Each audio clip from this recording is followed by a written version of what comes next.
Boss Owel, alam mo ba na maraming nasisirang sasakyan dahil lang sa mababang langis? Ha? Oo, simpleng pagtingin lang sa dipstick or sa oil indicator, madalas pa natin nakakalimutan.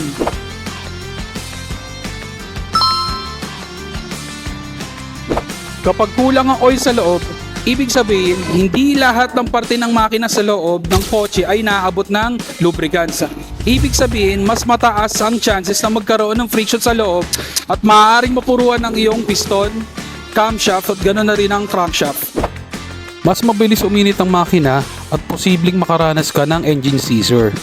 Kaya wag na nating hintayin masira ang makina na sasakyan natin.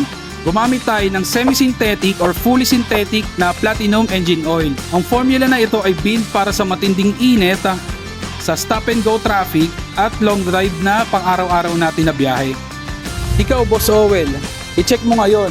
Baka sa simpleng dagdag ng langis, mas mapapabuhay ng sasakyan mo. Ikaw, Boss Owel, comment mo naman sa baba kung ganito ka rin.